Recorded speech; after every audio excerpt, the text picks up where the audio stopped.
you, dear student? Today, the topic in which I am going to share with you is the difference between transitive verb and intransitive verb, as it is mentioned on the topic. Before that, I have discussed to you some types of verbs in which I have told you some are action verbs in which we discussed forms of verb, strong, weak verbs, regular, irregular, same forms of verb we have discussed. Second one, we discussed about you helping verbs divided into two parts, auxiliary verbs in which we have 11 helping verbs, modal auxiliary verbs 16 we have discussed, in which we discussed even pseudo modal verbs, semi modal verbs we have discussed. The fourth one I have told you about linking verbs.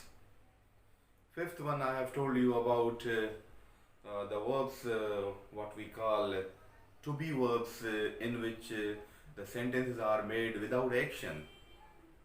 And two, in previous lecture I have told you as transitive and intransitive verbs, that today I am imparting something before you. The last one is phrasal verbs, that is the session, as I have even told you we will discuss in when preposition session will start. So dear student, this is the difference between transitive and intransitive. This is the introductory part, and we'll proceed towards to use double objects, direct and indirect objects. We will discuss today how object is used as reflexively. We will even discuss about cognate object and cognate accusative. इन्हनि ते बि असांजो अॼु discuss जो मौज़ू आहे. सो तव्हांजी concentration, तवजो तव्हांजी खपे त जीअं असां हिन डिस्कस खे प्रॉपरली यूज़ करे सघूं. So dear student, transitive verb and intransitive verb generally असां उन्हनि खे ईअं बि डिस्कस कंदा आहियूं ख़ासि तौर ते त ट्रांजिटिव उहो वर्ब आहे जेको डायरेक्ट ऑब्जेक्ट खणंदो आहे सिंपली, ऐं वरी ॿियो हूंदो आहे त इंट्रांजिटिव वर्ब उहो हूंदो आहे जेको डायरेक्ट ऑब्जेक्ट त न खणंदो आहे, पर उन जे बावजूदि एडवर्ब, प्रेपोजिशन अहिड़े क़िस्म जा ईंदा आहिनि, उहे बि इस्तेमालु थींदा आहिनि. पर कुझु अहिड़ियूं पॉइंट्स बि आहिनि जिन मां असां वाक़ई कंफ्यूज़ थींदा आहियूं. त अहिड़ा कुझु वर्ब बि आहिनि जेके फ्रेज़ल वर्ब सां गॾु उन्हनि में कुझु वर्ड प्रेपोजिशनली हिकिड़ो लॻल हूंदो आहे, पर वर्ड जो हिसो हूंदो आहे जंहिंखे असां फ्रेज़ल वर्ब चवंदा आहियूं. पोइ बि असां उनखे ट्रांजिटिव इंट्रांजिटिव इस्तेमालु कंदा आहियूं. असांजो मौज़ू इहो बि आहे अॼु त वर्ब जेको आहे छा ॿई ट्रांजिटिव या ॿई इंट्रांजिटिव थी सघनि था, असां इन ते बि डिस्कस कंदासीं. सो अचो, that is very interesting topic, and as I have told U the verb plays a part. Verb is the backbone of grammar, backbone of sentence. I would say that is predicative. I mean, without that we cannot do anything in sentences. So plays this verb plays a multi-dimensional aspect in grammar. So today from that aspect we have to discuss this very important matter on that one. See, this is transitive verb and this is intransitive verb. How to define it? Transitive verbs are action verb. छा तो ॿुधायो वञे? Transitive verbs are action verbs. हाणे हिते बि ॾिसो, intransitive verbs are action verbs. ॿई action verb तौरु इस्तेमालु थींदा आहिनि. माना हुन में verb कहिड़ा हूंदा आहिनि जिन में रेगुलर, इरेगुलर, सेम फॉर्म इस्तेमालु थींदा आहिनि. ठीकु आहे, इन्हनि खे छा चवंदा आहियूं? एक्शन वर्ब आहिनि. उन जे मुताबिक़ असां इस्तेमालु था कयूं पिया. Transitive verbs are action verbs that have direct object. ॿियो छा? त उनखे डायरेक्ट ऑब्जेक्ट मिलियो वेंदो आहे. डायरेक्ट ऑब्जेक्ट कीअं? फॉर एग्जाम्पल हिते जुमिलो आहे, हिते जुमिलो आहे ख़ासि तौर ते ॾिसो, हीउ जुमिलो, ही kicked a ball. ठीक आहे, he kicked a ball. हाणे हिते कहिड़ी शइ ऑब्जेक्ट आहे, माना हिनखे हे किक वर्ब खे डायरेक्ट हिकिड़ो ऑब्जेक्ट मिले थो पियो. ठीकु आहे. या वरी ॿियो जुमिलो आहे he loves me. ठीकु आहे. सॉरी, हिनखे हीअं खणी चऊं असां he loves me. loves what? me. kicked what? ball. माना असांखे ख़ासि तौर ते माना जीअं ई जुमिलो पूरो थिए त असां वटि लफ़्ज़ कहिड़ा अचनि, हिकिड़ो वाट, हिकिड़ो होम, या वाट सां गॾु हू बि हीअ टे क़िस्म जा अचनि. फॉर एग्ज़ाम्पल छा लिखियल आहे, ही किक्ड अ बॉल, ही किक्ड फुल स्टॉप हुजे, हिन खां पोइ चवंदा वाट ही किक्ड बॉल. माना जेको असांखे मुकमल हुनजी माना बि ॿुधाए त असां हुनखे ट्रांज़िटिव वर्ब चवंदा आहियूं. नो डाउट हिन जे विच में आर्टिकल अचे थो. ठीकु आहे. He loves me. मी छा आहे, अक्यूज़ेटिव केस आहे, ऑब्जेक्ट आहे. ठीकु आहे. माना इन में नाउन ऐं प्रोनाउन बि माना जे मतिलबु ॿई ऑब्जेक्ट आहिनि. ऑब्जेक्ट खे असां ईअं बि चई सघूं था त उन में नाउन बची सघे थो, प्रोनाउन बची सघे थो. इन जे करे असां होम ऐं उनखे असां हू माना उन जे मुताबिक़ वाट क्वेश्चन अची वञे त उन जे मुताबिक़ इस्तेमालु था कयूं पिया. ॾिसो हिन जी वरी ॿी point, this verb always answers the question of हू वाट एंड व्हेन. माना क्वेश्चन जॾहिं पुछूं त छा थो करे पियो, उनजी इज़ाफ़ी माना वाट ऐं होम सां मिली वञे, यकदमि असां हिनखे जज कंदा आहियूं त इहो ट्रांज़िटिव वर्ब आहे. हाणे ॾिसो, ही रोड द बाइक. राइड असां घोड़े जे लाइ इस्तेमालु कंदा आहियूं, पर असां बाइक जे लाइ बि इस्तेमालु करे सघूं था. ही रोड द बाइक, पास्ट में लिखियल आहे. ही रोड वाट, माना हिन जे मुताबिक़ हिते बि असांखे अहिड़े क़िस्म जो मिले थो पियो त बाइक, इहो असांजो ट्रांज़िटिव आहे. I met Ali, I met हिम. ठीकु आहे. हाणे हे ॿई थी सघनि था. मेट होम, मेट होम, हुन में नाउन बि थी सघे थो, प्रोनाउन बि थी सघे थो, ॿई थी सघनि था हुन जे मुताबिक़. सो हे जुमिलो इन खां पोइ वरी हे ॾिसो, आई बेक्ड अ पिज़्ज़ा, या शी कुक्ड डिलिशियस फूड. ठीकु आहे. आर्टिकल इन करे इस्तेमालु न थियल आहे, फूड इज़ अनकाउंटेबल. तो अहिड़े क़िस्म जे जुमिलनि में माना ईअं इस्तेमालु थियनि पिया. हिकिड़ो वरी ॿियो ॿुधायो थो वञे, हीअ आख़िर में थो ॿुधायां. हिन में वरी अचो हिन इंट्रांज़िटिव वर्ब्स ते. ॾिसो इंट्रांज़िटिव वर्ब छा थो ॿुधाए, हिन में बि ईअं ई थो ॿुधाए त intransitive verbs are action verbs that do not have direct object. अहिड़ो वर्ब जेको डायरेक्ट ऑब्जेक्ट न खणंदो आहे. हाणे इहो बि असांजो मौज़ू रहंदो नेक्स्ट सेक्शन में त जेके डबल ऑब्जेक्ट थींदा आहिनि उन्हनि में ख़ासि तौर ते असां डबल ऑब्जेक्ट ॾींदा आहिनि. He gives me a gift, या he gives a gift to me. इहे हिन में डायरेक्ट ऐं इनडायरेक्ट ऑब्जेक्ट आहिनि जंहिंजी असां पैसिव ॿिन्ही जी करे वेंदा आहियूं. पर हिन में ॿुधायो थो वञे त हिननि मां पोइ हिकिड़ो इनडायरेक्ट थींदो आहे, हिकिड़ो डायरेक्ट थींदो आहे. हिन ते मौज़ू ते ॻाल्हायूं था पिया. स्टेटमेंट पढ़ो, intransitive verbs are action verbs that do not have direct object.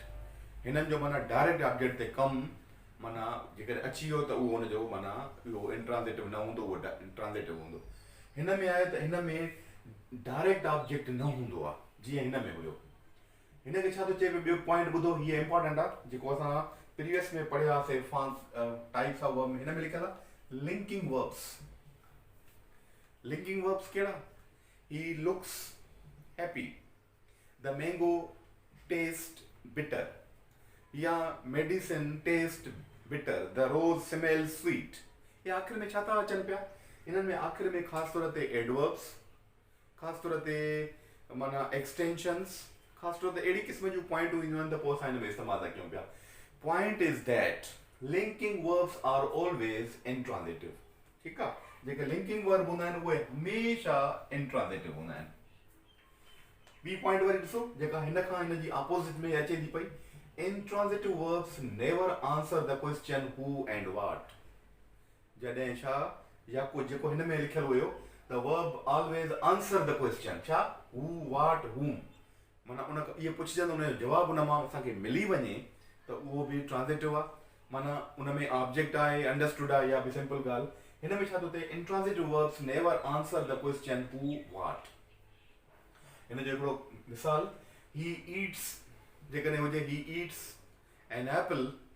N apple is direct object, eat के असां हिते चवंदासीं माना ईट असां नथा चई सघूं त वर्ब इट सेल्फ ट्रांज़िटिव या इंट्रांज़िटिव जॾहिं जुमिले में लिखबो त असांखे अंडरस्टैंड थींदो उन जे मुताबिक़। हिते ही ईट्स वेरी क्विकली, हिन जो मतिलबु आहे त ही वर्ब माना इहो हिते इंट्रांज़िटिव तौर ते इस्तेमालु थियल आहे, छो त हिनखे आख़िर में इहो आहे।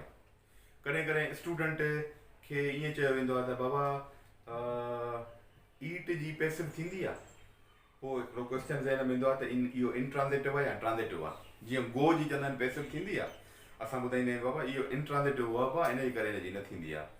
पर मां डबल जो मतिलबु या अहिड़ा कुझु वर्ब ॿुधाया जेके ॿई रोल प्ले कंदा आहिनि। सो हिन ते बि डिस्कस कयूं था पिया।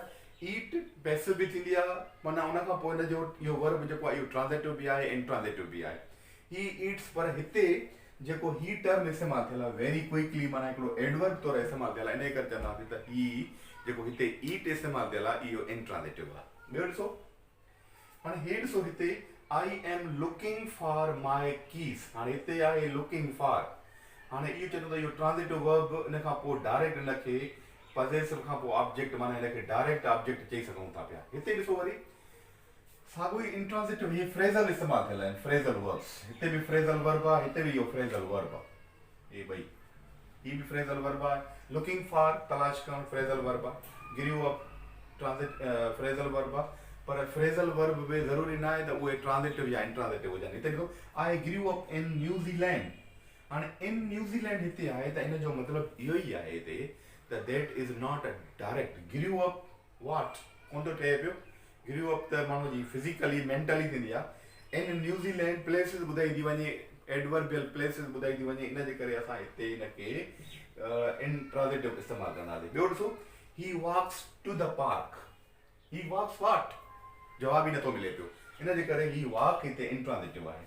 My car broke down this morning, phrasal verb आहे, पर इहो दिस मॉर्निंग हेॾे लिखियल आहे, इन जे करे इहो इंट्रांज़िटिव आहे। The car runs fast, fast is what, adverb आहे, इन जे करे हिते बि असां हिनखे चवंदासीं त दिस रन इज़ इंट्रांज़िटिव वर्ब। हे आख़िर में ॿई जुमिला ॾिसो, हिते लिखियल आहे ही टुक ऑफ हिज tie, took off means what, ही फ्रेज़ल वर्ब आहे, हिते ही बि आहे टेक ऑफ, माना टुक ऑफ जहिड़े हिसाब सां इहो बि फ्रेज़ल वर्ब आहे, पर इन्हनि ॿिन्ही जो वरी मतिलबु अलॻि अलॻि आहे।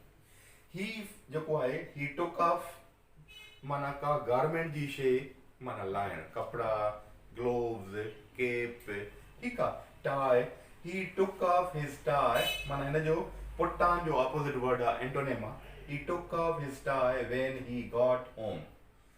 अहिड़े तरीक़े सां हिते असांखे टुक ऑफ खां पोइ हिज टाई, माना ही जेको असांखे आहे, ही असांखे सॼो जो सॼो हिज टाई, ही असांखे डायरेक्ट ऑब्जेक्ट थो मिले पियो हिते, डायरेक्ट ऑब्जेक्ट। हिते ॾिसो the plane will take off, take off, हिते बि साॻियो ई लफ़्ज़ इस्तेमालु वर्ब थियल आहे, पर हिते पहिला इन प्रीपोजिशन इन 10 मिनट्स, हिन जो मतिलबु आहे इन में जेकॾहिं असां सवाल कंदासीं कहिड़ो हू ऐं वाट जो, त असांखे हिन जो आंसर न मिलंदो त take off what, take off home, पर हिन में असांजी इज़ाफ़ी एक्सटेंशन ॿुधायो थो वञे पियो, इन जे करे असां हिनखे चवंदासीं त इहो बि इंट्रांज़िटिव आहे।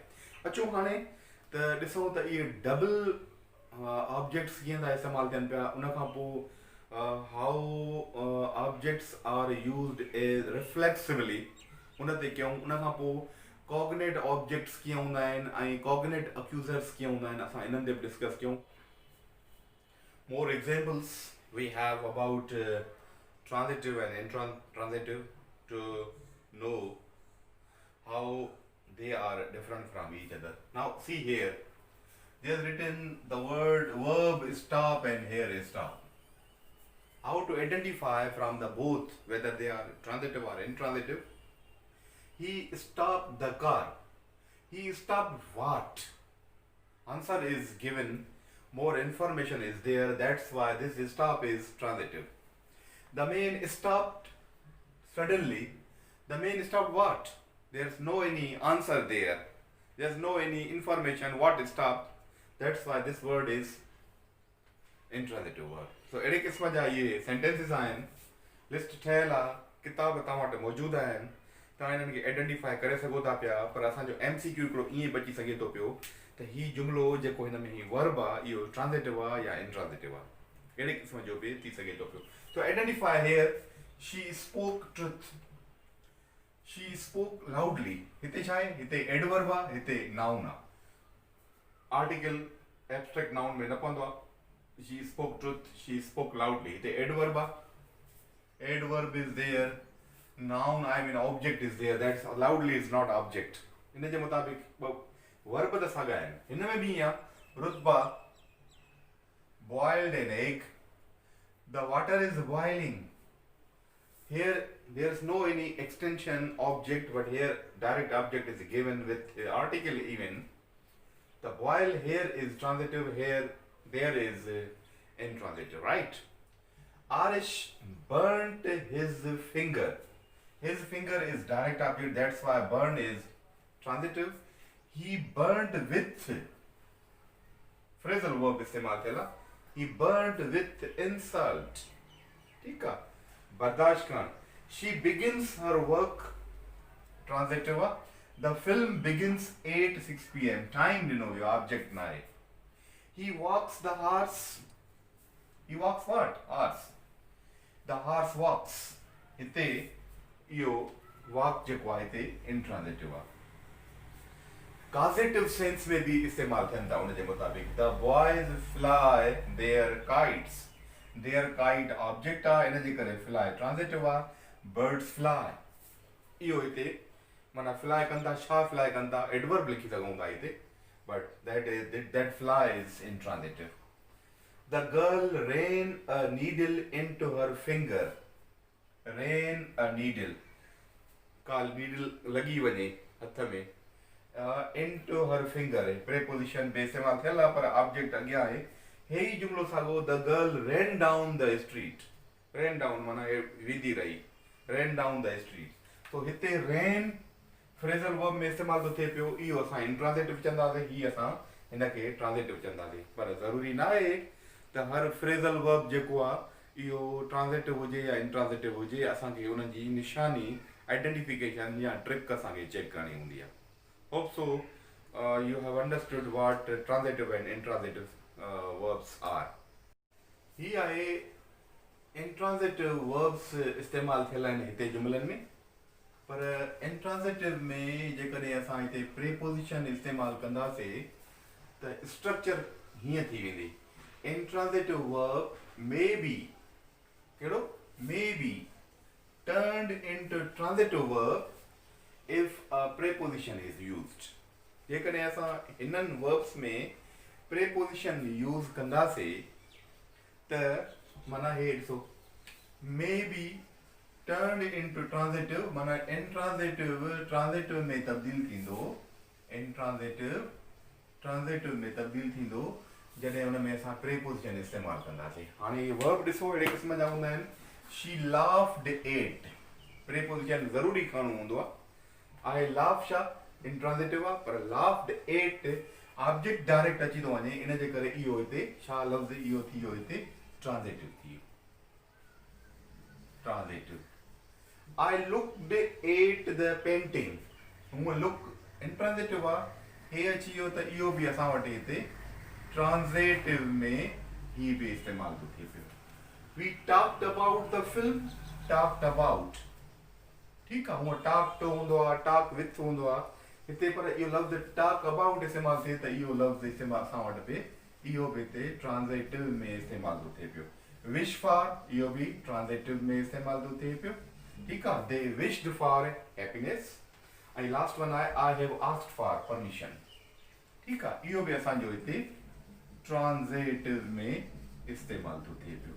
So student suggested to you in a way that to go through the verbs and to find in this way whenever the preposition is used they may be from intransitive to transitive. Thank you very much student.